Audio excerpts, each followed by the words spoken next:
Bonjour, bonsoir, bonne nuit. Bienvenue à la chaîne YouTube Vivre avec le Créateur ou La vie d'en haut pour sa 58e vidéo.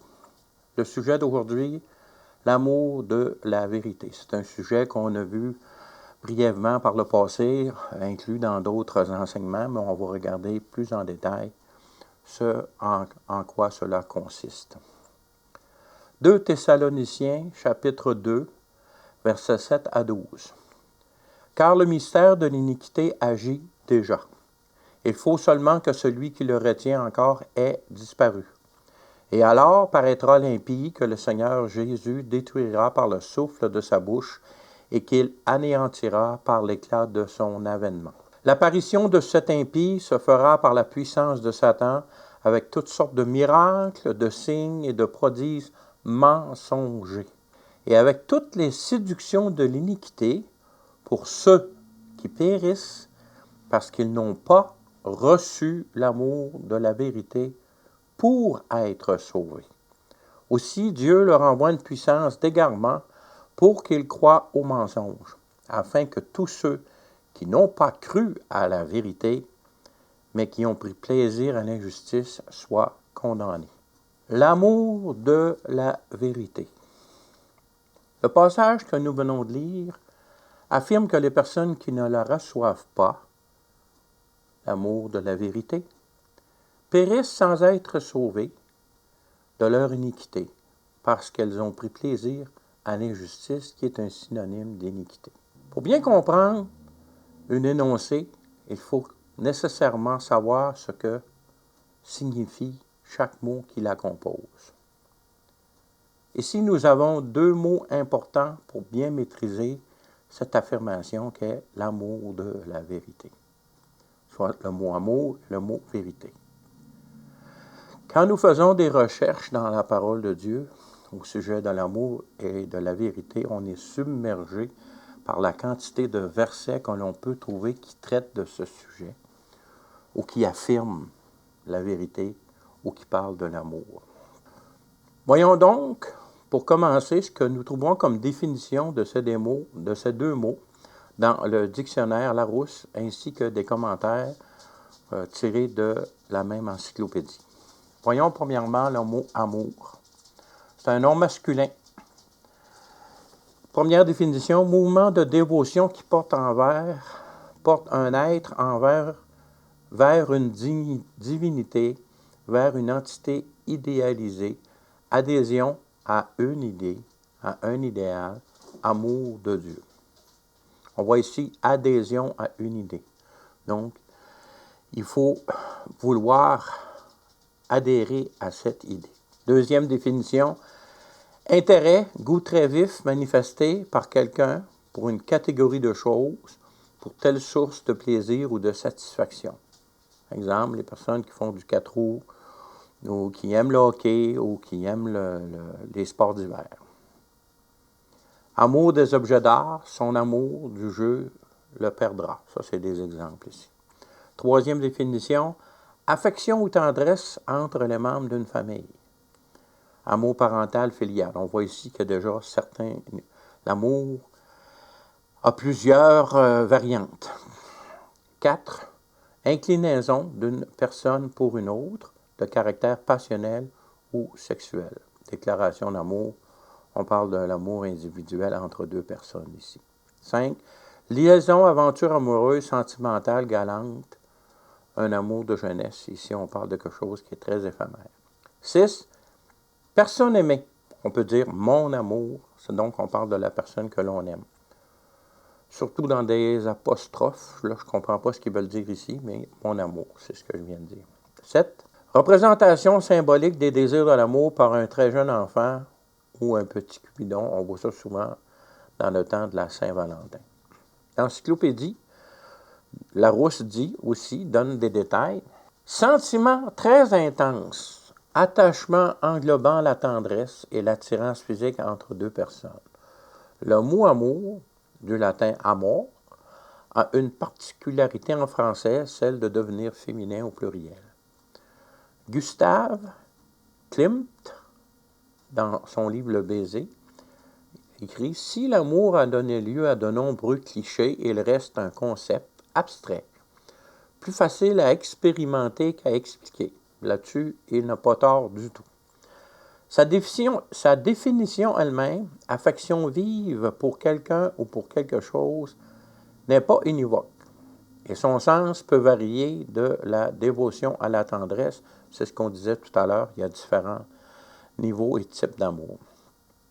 De l'attachement durable à l'inclinaison passagère, de la passion à la raison, de l'affection à l'obsession. Une constante, toutefois, l'amour est source d'émotions multiples.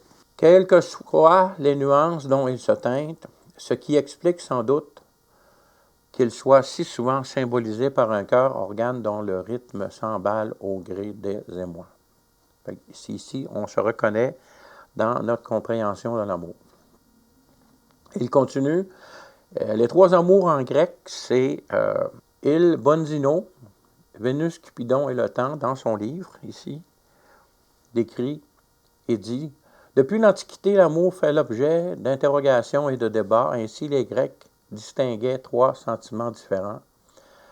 L'amour agapé ou agape, ou amour du prochain au sens chrétien. En réalité, ici, c'est l'amour de Dieu, c'est-à-dire un amour inconditionnel. Il y a la philia, qui se rapproche de ce qu'on appelle l'amour amitié. Ici, c'est l'amour paternel, fraternel, c'est quand il y a un lien de famille entre les personnes.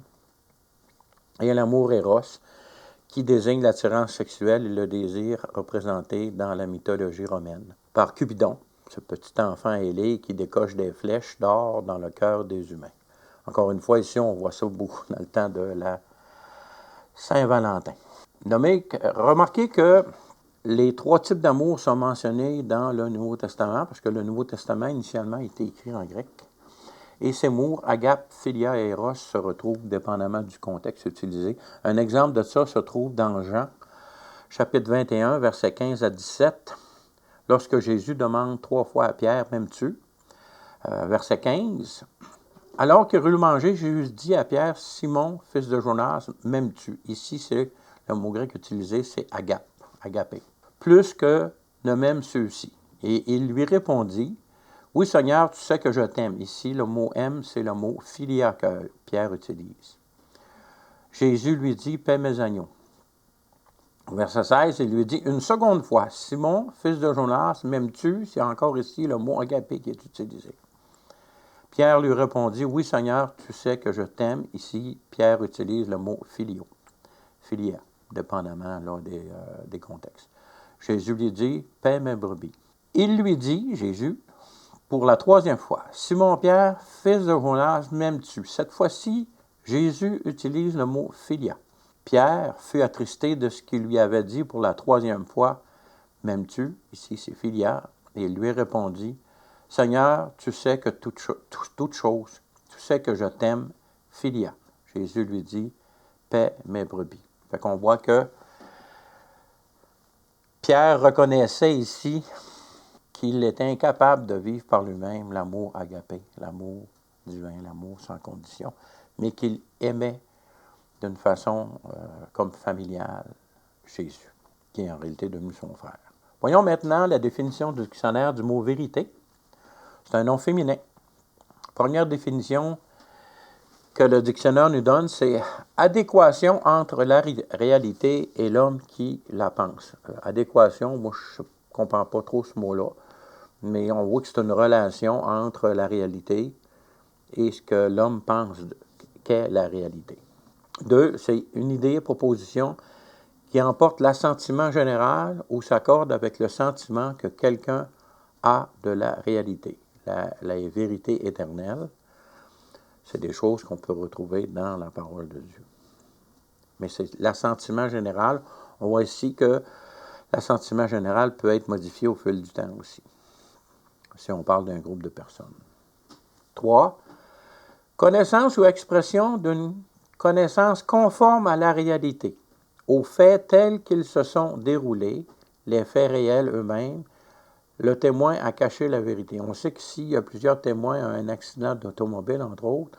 Dépendamment de l'endroit où la personne voit l'accident, elle pourra relater la réalité de ce qu'elle a vu tout en étant différent de ce qu'une autre personne a d'un point de vue différent, c'est-à-dire d'un autre angle d'observation.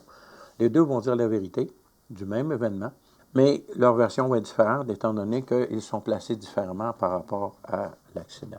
L'amour et la vérité sont des sujets complexes. C'est vraiment dur à traiter. 4. Caractère de ce qui existe réellement et est bien tel qu'il apparaît. On ne saurait douter de la vérité de ces sentiments. Ici, on voit que les sentiments peuvent être vrais, mais on sait que les sentiments sont volatiles, sont changeants. Donc, ça veut dire que la réalité des sentiments, la vérité des sentiments peut changer dépendamment de la situation du sentiment. Qualité de ce qui exprime pleinement la réalité de quelque chose. Expression fidèle de la nature. La vérité des personnages de ce roman. 6. Le dictionnaire nous donne expression, attitude sincère de celui qui dit ce qu'il sait et qui parle avec conviction. Son air de vérité a conquis l'auditoire.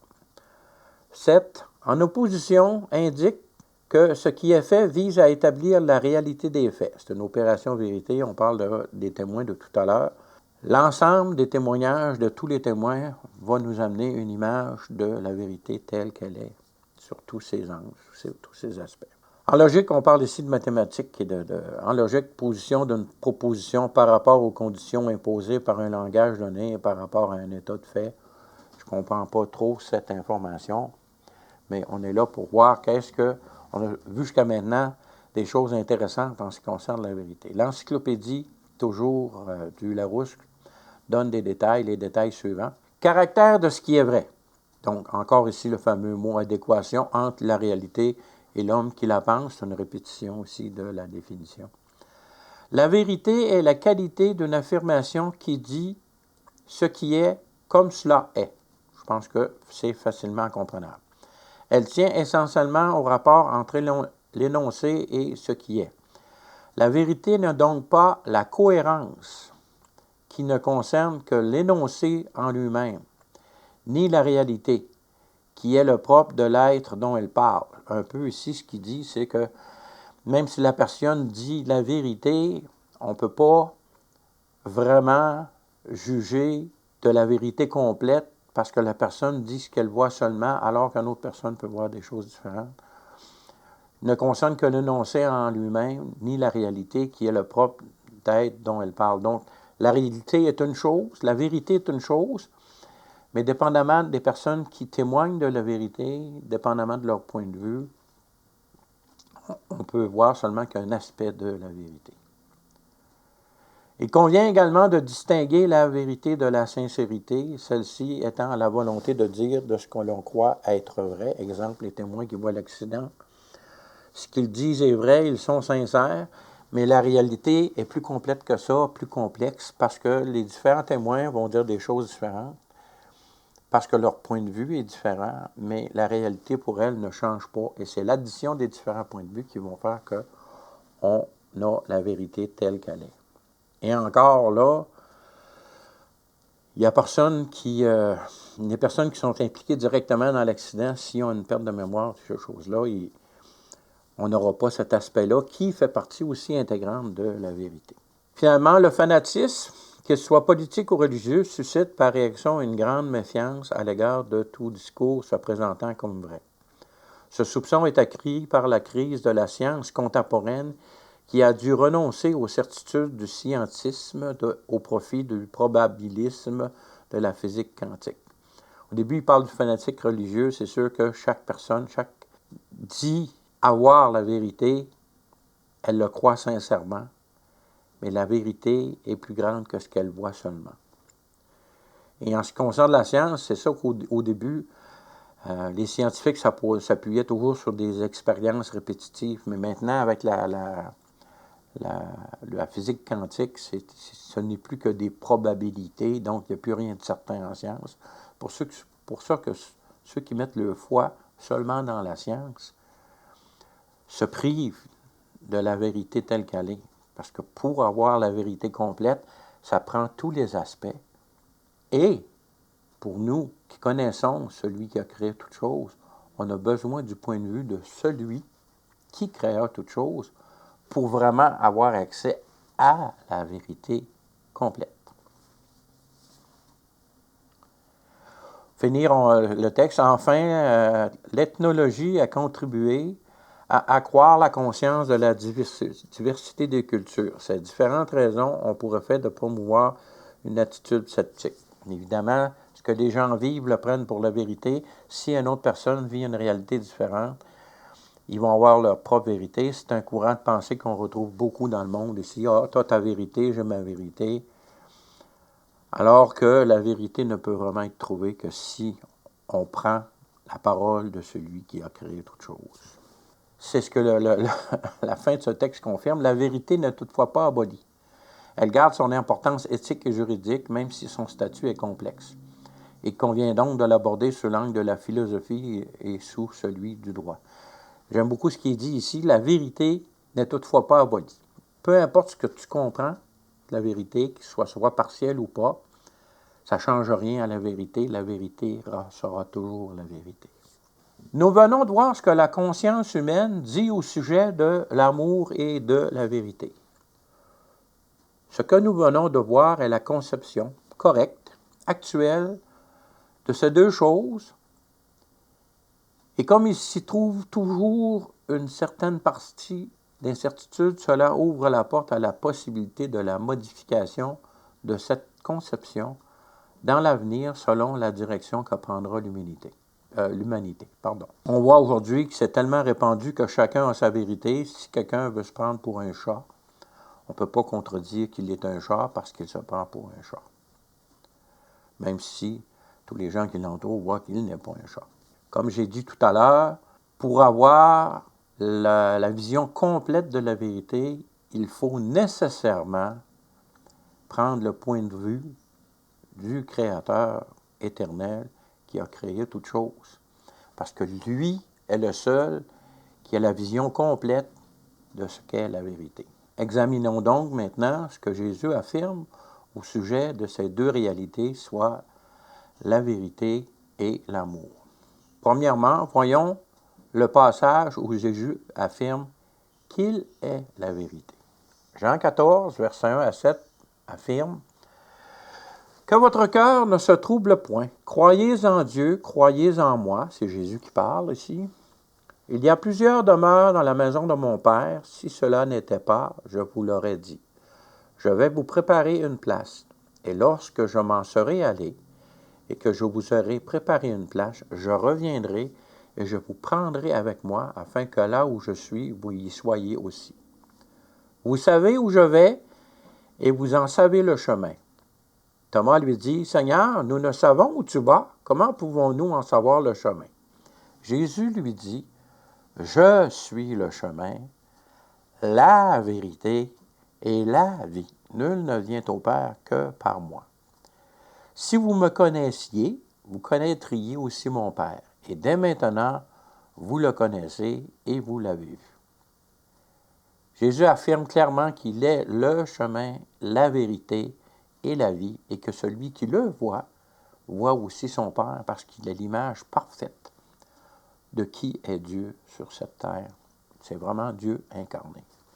Comme Jésus, qui ne peut mentir, est la vérité, nous avons des passages qui nous donnent des promesses merveilleuses que toute personne avec une saine compréhension ne peut que désirer. Voyons Jean 5, versets 22 à 24. 22. Le Père ne juge personne, mais il a remis tout jugement au Fils, afin que tous honorent le Fils comme il honore le Père. Celui qui n'honore pas le Fils n'honore pas le Père qui l'a envoyé. En vérité, je vous le dis, celui qui écoute ma parole et qui croit à celui qui m'a envoyé a la vie éternelle et ne vient point en jugement, mais il est passé de la mort à la vie. Quelle merveilleuse promesse! Celui qui croit en Jésus, qui est l'image parfaite de Dieu sur cette terre, non parce que c'est Dieu incarné, honore le Père en croyant au Fils. Tu ne peux pas voir le Père sans regarder au Fils. Ils sont directement liés, étant donné que le Fils, c'est Dieu devenu homme. mais qui reste différent du Père. L'identité de Dieu est vraiment extraordinaire. Qu'il prenne le temps de venir sur cette terre pour nous sauver, de nous parler directement à chacun d'entre nous, de nous aimer, de nous soutenir, de nous donner sa grâce, de nous remplir de son esprit. C'est une expression merveilleuse de l'amour qu'il porte envers chacune de ces créatures qui sont importantes, chacune individuellement. Au verset 24, il dit « en vérité, il prend la peine de le répéter, je vous le dis, celui qui écoute ma parole, c'est Jésus qui parle évidemment, et qui croit à celui qui m'a envoyé, donc à son Père, au Dieu éternel qui existait de toute existence, qui était là lors de la création, que sa parole, qui est Jésus, un jour est devenu homme, afin de pouvoir payer pour nos péchés. A la vie éternelle et ne vient point en jugement, mais il est passé de la mort à la vie. Deuxième passage avec une promesse merveilleuse, Jean 8, versets 30 à 36. Comme Jésus parlait ainsi, plusieurs crurent en lui. Et il dit aux Juifs qui avaient cru en lui, « Si vous demeurez dans ma parole, vous êtes vraiment mes disciples. Vous connaîtrez la vérité et la vérité vous affranchira. » Ils lui répondirent, « Nous sommes la postérité d'Abraham. » Ici, c'est les pharisiens qui posaient des questions aussi. « Nous ne fûmes jamais esclaves de personne. Comment dis-tu, vous deviendrez libres? » Vous voyez ici que la compréhension des pharisiens est un peu biaisée, parce qu'ils ne sont loin d'être libres, ils sont sous le joug de Rome à ce moment-là, lorsque Jésus vient sur terre. C'est Rome qui dominait sur le pays d'Israël. Verset 34, Jésus affirme, « en vérité, je vous le dis, leur répliqua Jésus, quiconque se livre au péché est esclave du péché. Or, l'esclave ne demeure pas toujours dans la maison, le Fils y demeure toujours.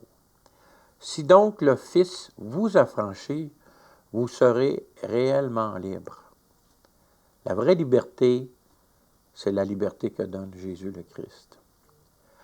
Il y a plein de choses qu'on ajoute dans nos vies, qu'on s'efforce. Comme moi, quand j'étais adolescent, à un moment donné, je me suis forcé à commencer à fumer. Je détestais ça, la boucane, puis tout ça. Les premières fois que tu aspires, tu tousses, puis tu viens malade. Alors, me suis forcé, puis j'ai été pendant plusieurs années en train de fumer. Et c'est seulement lorsque j'ai donné ma vie à Jésus, plusieurs années plus tard, que j'ai réussi à être débarrassé de cette mauvaise habitude. La vraie liberté, c'est Jésus qui la donne. Ce passage ne sont qu'un petit échantillon de ce que la Bible enseigne au sujet de la vérité, du début du livre de la Genèse jusqu'à la fin de celui de l'Apocalypse.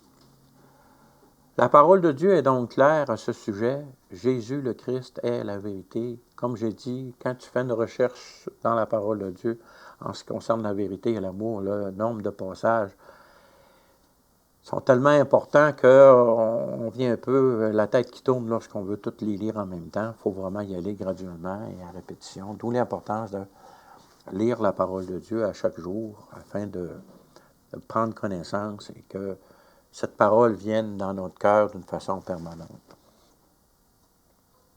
Parlons maintenant de l'amour. Pourquoi pensez-vous que Jésus, qui est la vérité, comme nous venons de voir, affirme à ses disciples dans Jean 13, versets 33 à 35, « Mes petits enfants, je suis pour peu de temps encore avec vous. Vous me chercherez, et comme j'ai dit aux Juifs, vous ne pouvez venir où je vais. Je vous le dis aussi maintenant. Je vous donne un commandement nouveau. Aimez-vous les uns les autres, comme je vous ai aimés. Vous aussi aimez-vous les uns les autres. À ceci, tous connaîtront que vous êtes mes disciples si vous avez de l'amour les uns pour les autres. » Et aux pharisiens ici, qui lui posent une question, dans Matthieu 22, versets 36 à 40, Jésus dit, premièrement, les pharisiens lui posent la question, verset 36, « Maître, quel est le plus grand commandement de la loi? » Jésus lui répondit, « Tu aimeras le Seigneur ton Dieu de tout ton cœur, de toute ton âme, de toute ta pensée, de toutes tes forces. » Il ne dit pas force ici. « Tu aimeras le Seigneur ton Dieu de tout ton cœur, de toute ton âme et de toute ta pensée. » Verset 38, « C'est le premier et le plus grand commandement. Et voici le second qui lui est semblable. Tu aimeras ton prochain comme toi-même. De ces deux commandements dépendent toute la loi et les prophètes. » Sans ici voir la définition de ce qu'est l'amour vraiment, qu'on peut vraiment voir dans le chapitre 13 de 1 Corinthiens, où c'est que l'amour, les différentes caractéristiques d'un amour sont bien décrites. Ce que je veux vous amener ici, c'est à une conclusion logique que nous devons essentiellement tirer des deux passages que nous venons de lire. Simplement que l'amour, avant toute chose, est une décision. Oui, il y a des sentiments reliés à l'amour, comme on a vu dans la définition qu'on a tirée du Larousse. Le cœur bat, ces choses-là. Il y a plein d'émotions reliées à l'amour. Mais essentiellement, l'amour, avant toute chose, est une décision. Parce qu'un commandement donné implique que la personne qui le reçoit doit nécessairement prendre la décision de se conformer à ce commandement-là. Quand nous voyons dans Jean 13, verset 34, « Je vous donne un commandement nouveau, aimez-vous les uns les autres. » Il y a effort de volonté ici. Et dans Matthieu 22, tu aimeras le Seigneur ton Dieu et ton prochain comme toi-même. De ces deux commandements dépendent toute la loi et les prophètes. Encore là, on voit ici que c'est clairement, il y a un effort de volonté à faire. Souvenez-vous, dans la vidéo précédente, on a vu qu'est-ce qui caractérise le caractère de Dieu dont nous sommes faits à son image, c'est que nous sommes avant toute chose des êtres volontaires, comme Dieu lui-même est un être volontaire. Qualification essentielle qui fait de nous que nous sommes à l'image de Dieu. En plus d'être esprit, âme et corps, en trois parties, comme Jésus est Père, comme Dieu, comme le Créateur est Père, Fils et Esprit. Si nous revenons au passage du début de cette vidéo, 2 Thessaloniciens, chapitre 2, versets 7 à 12, au verset 10, nous comprenons que ceux qui périssent décident de ne pas recevoir l'amour de la vérité qui leur est offert en Jésus le Christ. Car il est possible de décider d'aimer autre chose que la vérité, comme nous le voyons dans le passage que nous lisons maintenant, qui montre aussi le résultat du choix des différents amours qu'on peut choisir d'aimer. 1 Timothée, chapitre 6, versets 6 à 12, nous pouvons lire. « C'est en effet une grande source de gain que la piété avec le contentement. Car nous n'avons rien apporté dans le monde, et il est évident que nous n'en pouvons rien emporter. Si donc nous avons la nourriture et le vêtement, cela nous suffira. Mais ceux qui veulent s'enrichir tombent dans la tentation, dans le piège et dans beaucoup de désirs insensés et pernicieux qui plongent les hommes dans la ruine et la perdition. Car l'amour de l'argent, c'est clair ici, ce n'est pas l'argent, c'est l'amour de l'argent, est une racine de tous les maux. Et quelques-uns, en étant possédés, se sont égarés loin de la foi et se sont jetés eux-mêmes dans bien des tourments. Pour toi, homme de Dieu, Paul parle à Timothée, fuis ces choses et recherche la justice, la piété, la foi, la charité. La charité ici, c'est une vieille façon d'exprimer parce que Louis II 1910, la version Louis II 1910, lorsque vous lisez la charité, vous pouvez facilement mettre le mot amour à la place. Donc la foi, la charité, la patience, la douceur.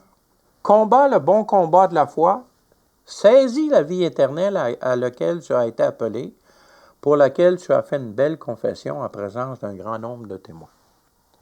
On sait ici que c'est l'œuvre de Christ sur la croix qui fait que nous puissions naître de nouveau et que nous puissions vivre la vie d'en haut, que nous devons amener par une obéissance constante à chaque jour qu'on renouvelle, que nous devons amener dans nos âmes, mais que ce salut nous est déjà attribué à partir du moment qu'on échange notre vie avec celle de Jésus-Christ. Il faut maintenant, après ça, par l'obéissance aux enseignements du Christ Jésus, amener cette transformation dans notre âme pendant le temps qu'on est sur cette terre. Parce que lorsqu'on meurt, cette transformation-là se fait automatiquement. Ou pour ceux, les bénis qui seront sur terre encore, lorsque le Seigneur reviendra chercher son Église, ils vont être transformés instantanément. C'est vraiment l'œuvre de Dieu qui nous sauve. Mais pendant qu'on vit sur cette terre, après qu'on a échangé notre vie avec Jésus le Christ, qu'on s'est repenti de nos péchés, il faut graduellement maintenant, par l'obéissance à la parole de Dieu, amener cette nouvelle vie dans notre âme. Mais c'est juste pendant qu'on est sur terre. Après ça, c'est fini. Lorsqu'on meurt, on vit déjà la réalité que l'on obtient lorsqu'on échange de vie avec Jésus-Christ. L'amour est donc une décision volontaire. Voilà pourquoi le Créateur nous a créés avec notre volonté propre à chacun d'entre nous. Lui-même, il décida volontairement de nous créer par amour, afin que nous puissions à notre tour l'aimer. Prenons donc la décision d'aimer la vérité, de persévérer dans cet amour par un renouvellement constant et volontaire à chaque jour de notre vie dans ce monde. Hébreux 13 affirme clairement de persévérer. Versets 1 à 6, nous pouvons lire « Persévérer dans l'amour fraternel pour notre temps sur cette terre, avant que notre transformation soit complète. » Verset 2, « N'oubliez pas l'hospitalité, car en l'exerçant, quelques-uns ont logé des anges sans le savoir. Souvenez-vous des prisonniers comme si vous étiez aussi prisonniers, de ceux qui sont maltraités comme étant aussi vous-même dans un corps. Que le mariage soit honoré de tous et le lit conjugal exempt de souillure, car Dieu jugera les impudiques ou les adultères. Ne vous livrez pas à l'amour de l'argent.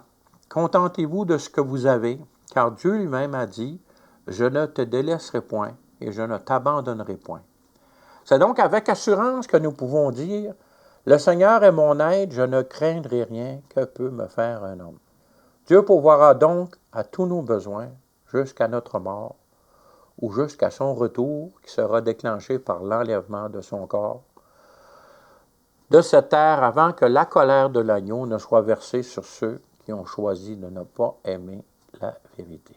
Éphésiens 4 nous encourage aussi en disant, versets 10 à 16, « Celui qui est descendu, c'est le même qui est monté au-dessus de tous les cieux afin de remplir toutes choses. Il a donné les uns comme apôtres, les autres comme prophètes, les autres comme évangélistes, les autres comme pasteurs et docteurs ou enseignants. » Le mot docteur et enseignant paraît être similaire ici. « Pour le perfectionnement des saints en vue de l'œuvre du ministère de l'édification du corps de Christ. » Lorsqu'on obéit à ce que la parole de Dieu nous dit de faire, non seulement on amène la réalité de notre transformation par l'Esprit Saint dans notre âme pour notre séjour sur cette terre, mais le corps de Christ, l'Église, dont Christ est la tête, aussi est transformé dans cette direction-là, en tant que corps. Voilà pourquoi les ministères qui ont été donnés. On va reprendre au verset 13. « Jusqu'à ce que nous soyons tous parvenus à l'unité de la foi et de la connaissance du Fils de Dieu, à l'état d'homme fait à la mesure de la stature parfaite de Christ. » On voit ici que la transformation de chacun amène la stature parfaite de Christ dans chacun et dans l'Église en même temps. C'est lié. Les personnes doivent être transformées pour que le corps de Christ soit transformé. Nous sommes l'épouse de Christ. Verset 14. « Afin que nous ne soyons plus des enfants flottants et emportés à tout vent de doctrine par la tromperie des hommes, par leur ruse, dans les moyens de la séduction. » Merci Seigneur pour les deux canons, c'est-à-dire le canon de l'Ancien Testament et le canon du Nouveau Testament, qui sont essentiellement ce qui est nécessaire de connaître, en partie ou complètement, pour que nous puissions vraiment rencontrer le vrai Dieu. Tout enseignement qui sort des limites incluses dans ces canons de l'Ancien et du Nouveau Testament doivent se conformer à ce que ces livres du canon enseignent. La Bible, la parole de Dieu, le canon a été établi par Dieu lui-même. Oui, au travers des hommes, mais par Dieu lui-même. Afin que, il y a tellement de livres historiques qui parlent de la parole de Dieu, qui s'accordent avec la parole de Dieu, qui sont bons pour la connaissance. Mais il y en a tellement que s'il faudrait qu'on les connaisse tous, ça serait décourageant. Déjà, la Bible, comme elle a été fixée déjà, est un livre d'une certaine importance, qui peut être rébarbatif pour certaines personnes qui veulent s'approcher de Dieu. Mais le secret, c'est d'y aller peu à peu, parce que lorsque tu donnes ta vie au Seigneur, tu es enfant de Dieu. Et c'est la transformation que tu dois amener dans ton âme, se fait graduellement de gloire en gloire, à chaque jour. Mais ton statut est déjà que tu es enfant de Dieu. Donc, il ne faut pas se laisser arrêter par la quantité d'informations qui est dans la Bible, parce qu'il y en a tellement aussi, plein de choses, qui disent la même chose que la parole de Dieu, qui complètent les détails de la parole de Dieu, mais qui ne sont pas dans le canon, qui ne sont pas dans la Bible, les 66 livres, qui est vraiment notre façon d'identifier ce qui vient de Dieu, ce qui ne vient pas de Dieu, qui nous protège de la séduction, comme dans le verset 14, que nous relisons maintenant, afin que nous soyons plus des enfants flottants et emportés à tout vent de doctrine par la tromperie des hommes et par leur ruse dans les moyens de séduction. Mais que, professant la vérité dans la charité, comme j'ai dit dans la Bible au second 1910, vous pouvez remplacer le mot charité par amour, nous croissions à tous égards en celui qui est le chef, le Christ. C'est lui, c'est de lui, et grâce à tous les liens de son assistance, que tout le corps, bien coordonné et formant un solide assemblage, tire son accroissement selon la force qui convient à chacune de ses parties et s'édifie lui-même dans la charité ou dans l'amour. Tout cela est rendu possible par la nouvelle naissance, par l'action de l'Esprit Saint dans chacun des enfants de Dieu qui forment le corps du Christ Jésus. Prenez donc la bonne décision d'aimer la vérité, même si cette décision va vous amener des fois à avoir des choix déchirants à faire dans votre façon de vivre. Mais n'oubliez pas que la vie éternelle est en Jésus le Christ et en lui seul. Soyez bénis. À la prochaine, si Dieu le veut.